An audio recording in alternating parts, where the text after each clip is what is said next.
Hello Internet land, it's Zion here. Today I would like to talk to you about something that's very important to me, and I know it's very important to a lot of you. It's something that has affected and frankly put a bit of a dark shadow over my life, and I know that it does the same to you and maybe to your friends and family. Anyone who's watched any of our other videos knows that sometimes I get my words a bit mixed up. I tend to think a bit quicker than my brain. No, see, did it then. I tend to think a bit quicker than my mouth will engage. I'm in the middle of writing a book called The Flawed Human Being's Guide Through Life, or something like that. The point being that I'm a flawed human, and in my life I've learned quite a lot, and I like to share my experiences in the hope that other people might learn. So I'd actually written the chapter on depression. So what I've done is I've printed it out, and I'm just going to read it, because that is probably the best way to get my point across. I write better than I speak. But first of all, what I'm going to do, a little while ago I wanted to see if I could write down, to try and explain to somebody, if an alien landed on the planet and heard about depression, how would you explain to that alien what depression was? And I wrote a Facebook post. It was very popular, so I kept hold of it because it touched a nerve with people. People understood. So I'm going to read that one out first. So, excuse me for just reading off of a page. I know it's a bit Jack and Ori-ish, but I'll probably stop every now and then to, you know, talk about what I've said. There are so many difficult aspects to having a depressive illness. The unpredictability of it, not being able to pinpoint a cause, not being able to articulate how you feel, let alone why. The overwhelming feeling of being a burden to those around you.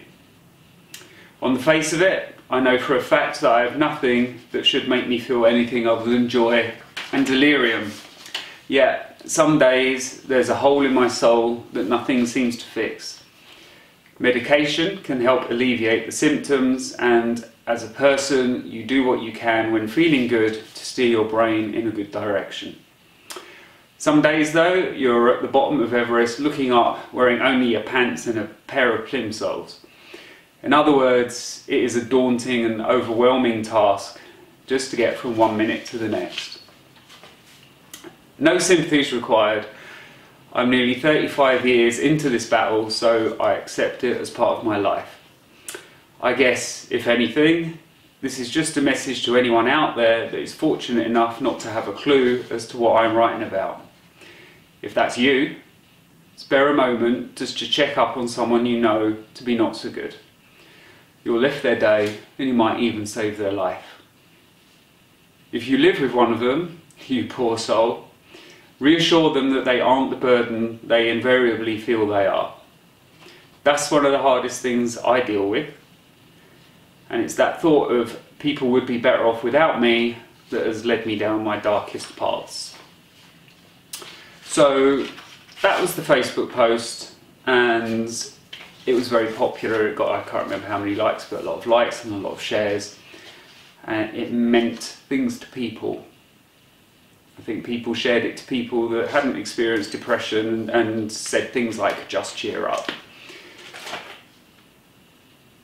Okay, so I'm just going to carry on reading this.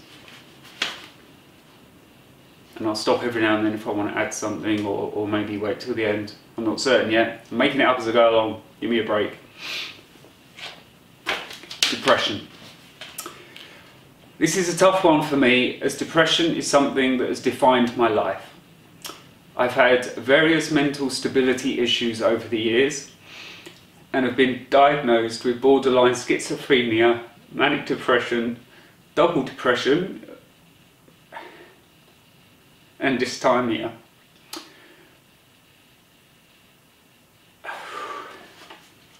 Excuse me.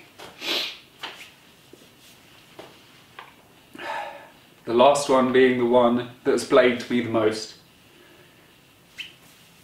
Simply put, a chronic depressive illness. And it is an illness.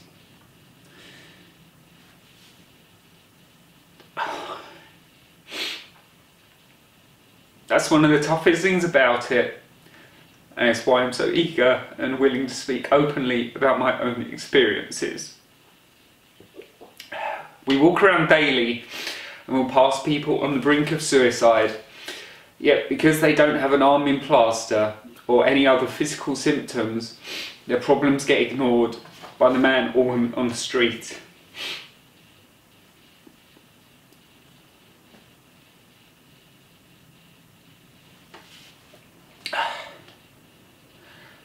So what I thought, it makes them feel alone. It made me feel alone.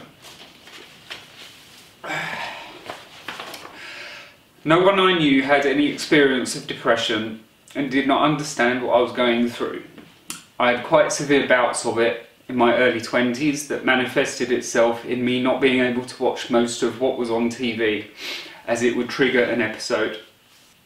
They thought I was attention seeking. Fair enough, it probably looked like that at the time. Hopefully age and experience has wised them up a bit. Not that it was their fault. After all, until recently, depression and other forms of mental torture were brushed under the carpet. Up until very recently, people were literally locked up in lunatic asylums as no one wanted to deal with the problem. As with a physical injury, there is cause and effect. You stub your toe and break it, you have a broken toe. Simple, we all get that. And it is the same with the human mind.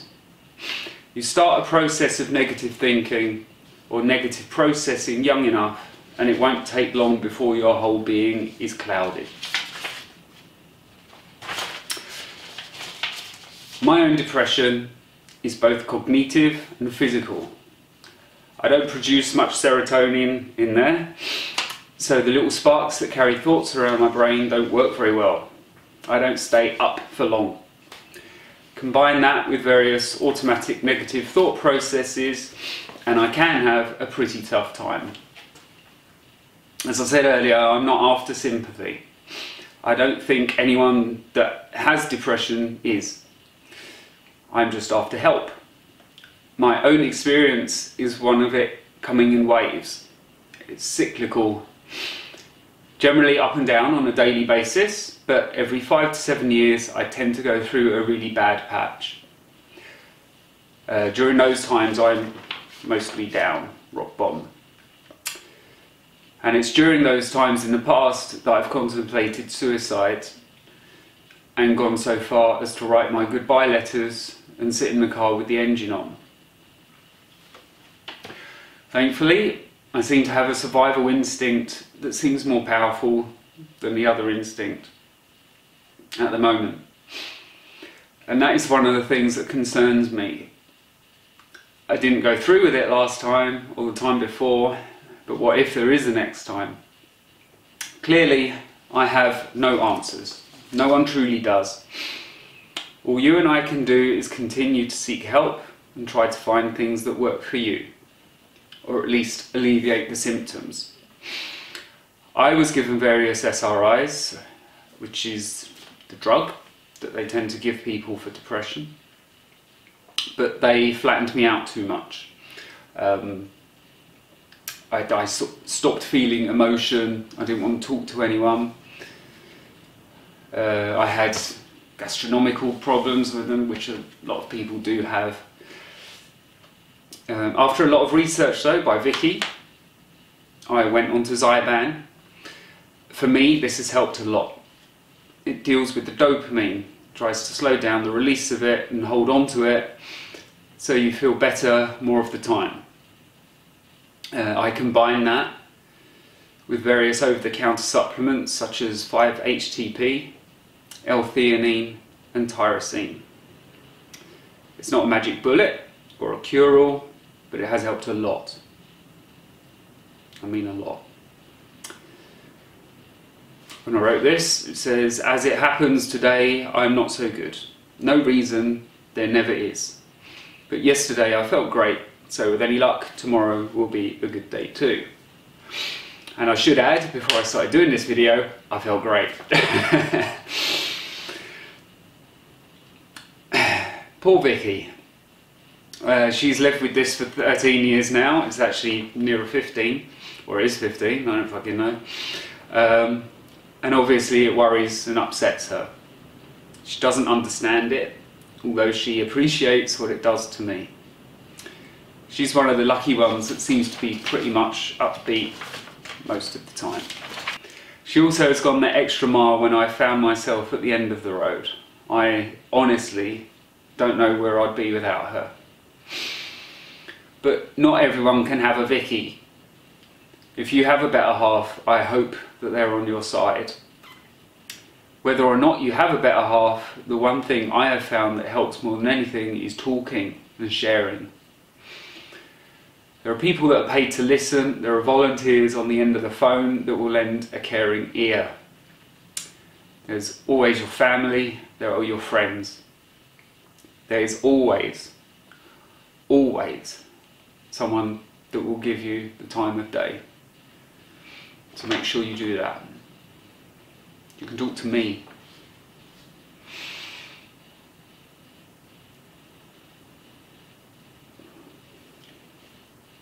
When I wrote this, I know it's hard. Today has been one of those days where I've barely been able to speak. Yesterday you couldn't shut me up. Today I want to retreat to within. In those moments where we need to talk, we find it hard or almost impossible to do so. It is a cruel trick. It's a cruel disease. I've only ever spilled my guts during a breakdown, initially at least. Since then, I've tried to air my problems a bit more freely, and I've found sharing them online helpful. Others, knowing that they are not alone, makes me feel like my own problems can help others. This in turn makes me feel good, so it's had a positive effect. There's no cure, there's no magic pill, but if I could offer just one piece of advice, it would be this: to talk. Okay?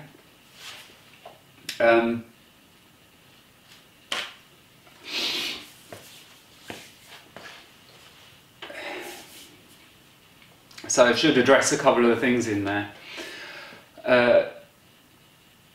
I have a bit of a nihilistic outlook on life, which is not a very pleasant way to be. I guess some people, it might force them to try and enjoy life as much as they can because they feel that there's nothing after it. And my own feeling is that it's pretty pointless. As human beings, we've been given egos and brains, and a combination of them makes us think that we're pretty important, and in the big scheme of things we're just not. We are grains of sand on a beach. There's been billions of us before, there'll be billions of us afterwards. One day there'll be no more humans and there'll be some other species that takes over the world. And zoom out from Earth and you just see this tiny dot in the infinite vastness of space. I understand why people turn to religion. I don't accept religion as... no, that's not true. I accept religion. I don't accept that there's a God or a creator or anything like that. So I unfortunately tend to go through life feeling that my life is completely worthless. Not to me, and not to the people that love me and my friends, family. It's not worthless, but in the big scheme of things, it's worthless. So having that kind of outlook on life has not been very helpful when combined with depression and suicidal thoughts. I've also had problems dealing with the concept of death. They were the problems that I spoke about in there when I said about in my early 20s. And why I couldn't watch TV, because everything just reminded me of death, that one day I wouldn't exist. I wasn't very happy about that. I'm still not very happy about that, but what can you do, right?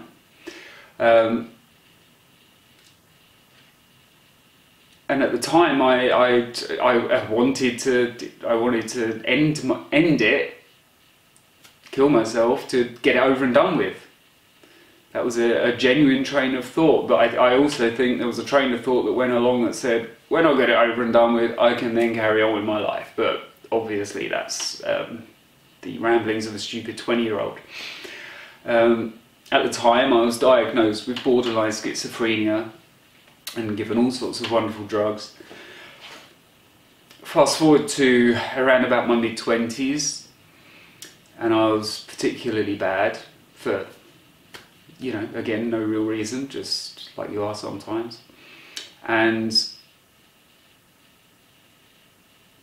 one day, I just had music playing, and I was just sobbing, and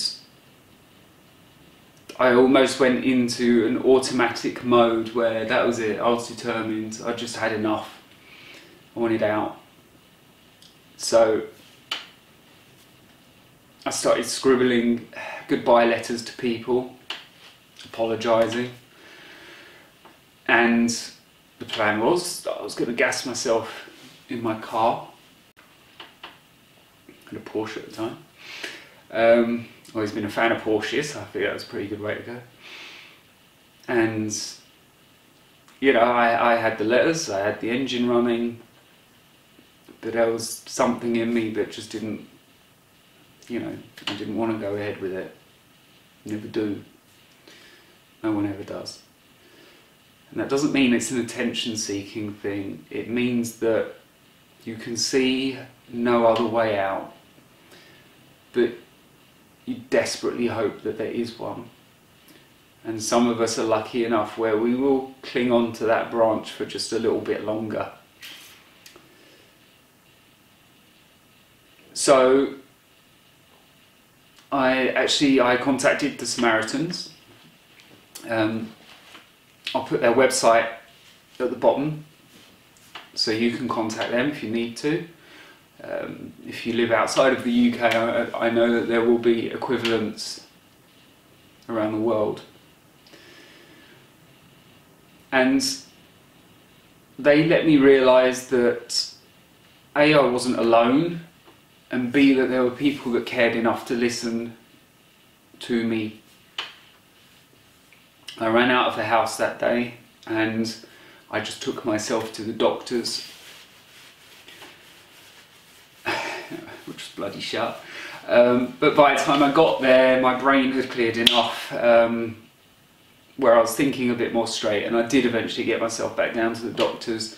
And it was around about then that I had my first series of the SRIs that I mentioned, the serotonin drugs. And shortly after that I started having therapy and got diagnosed with this, that and the other. And explained that a lot of my problem was that it was explained to me that what serotonin does is it carries the messages around the brain. And if your serotonin levels aren't very high, then it won't carry the messages around quite as well, which, you know, gets to you. So that's what those drugs do. They give you more serotonin in the hope that the message gets through. And I was on them for a while. I now go to fast forward to I think the about 2004, 2005, 2006. Again, I was really bad, and I was also drinking a lot, which really doesn't help. It really does not help. And on a regular basis I would break down, and I did a lot of stupid things during those breakdowns. One time, for example, it was about 6 o'clock in the morning and I'd broken down. I was just wailing and took myself, I dived in the car way over the limit and just drove fast around country lanes, almost leaving it up to chance as to whether or not I survived. Obviously I could have driven into a ditch deliberately, but you know, I was drunk and you know, had problems, so I don't really know what I was doing. And before I actually made my escape, Vicky was clinging onto the back of the car, Indiana Jones style, trying to stop me. So, you know, I endangered her as well, not just myself. I actually, shortly after that, I quit drinking. I was getting a lot of kidney pains and stuff, so, you know, my body was telling me that I'd had enough. And my brain did clear, definitely. So it is worth doing. And also drinking takes away your fear. And most people with a suicidal streak have fear. And it could be the fear that just keeps you going. So if you have that in you, then try and stop drinking, okay?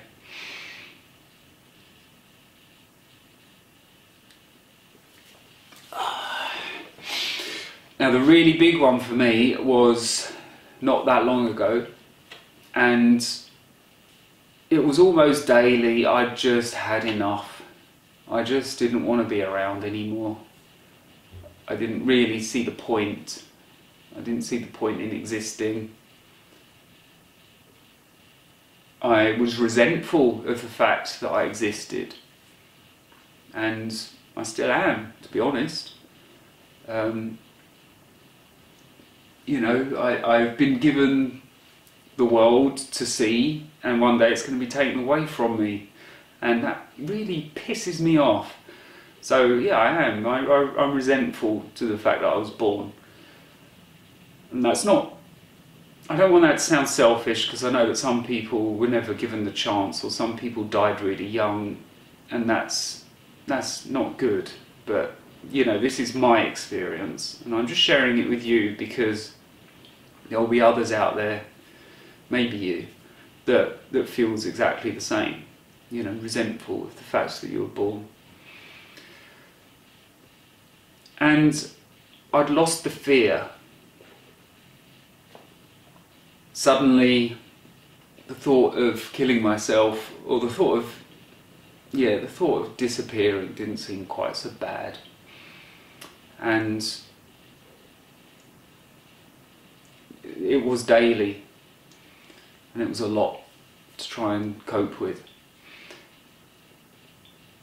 And one day I broke down in front of Vicky, and I basically said, I'm so scared that my death will be by my own hands. Because I don't want it to be, you know, like everyone. I want like the awesome kind of dying in your sleep when you're 120 death. And that seemed to trigger in her a protective thing, and she researched other drugs that could potentially help me. And that's when she found out about Zyban, Wellbutrin. It's got different names, and I'm not here as a spokesperson for them or anything like that. My experience of it was almost overnight. I changed for the better, and it helped a lot, and it still helps me a lot. Couple that with the 5-HTP and the L-theanine and the tyrosine, all of those things help. They help with stress, they help with clarity. That's not to say that I don't ever get down. I do. I get down, I get angry, I get depressed, I get all of those things. but I have better coping mechanisms now. And also what these drugs, and well, some are drugs, some are natural things. L-theanine and L-tyrosine, they're amino acids, so they're natural. You know, you can't take too many of them, so don't worry about that. 5-HTP. But what they do when I'm good, it means that I can plan for when I'm not so good, and that's very important. And it's important for everyone involved in your life, in your family. You know, if you can help yourself, that's good.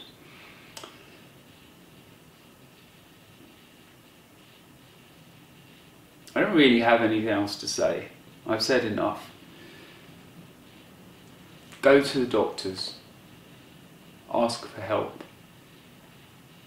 If the drugs that you've got aren't working, try more. Try different drugs, okay?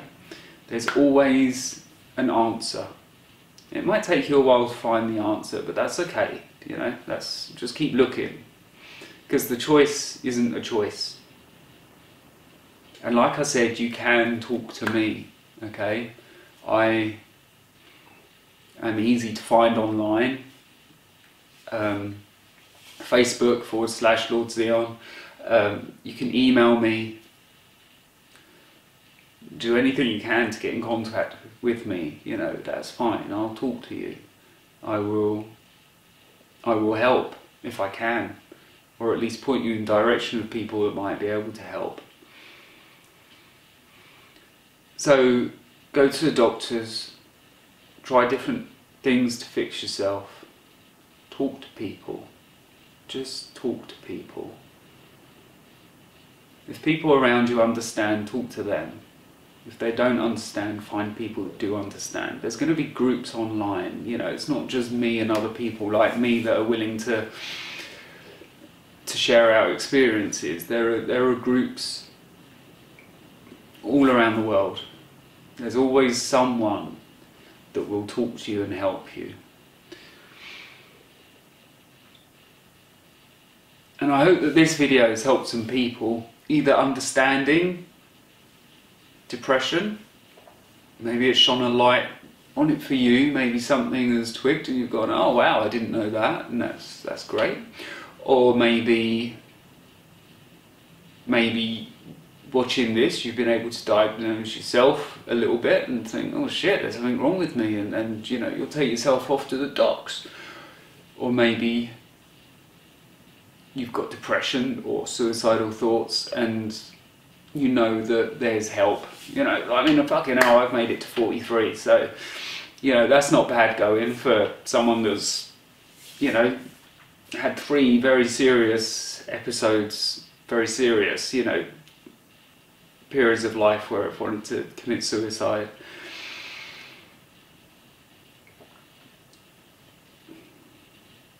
I've got nothing else to say, so get in touch. Bye bye.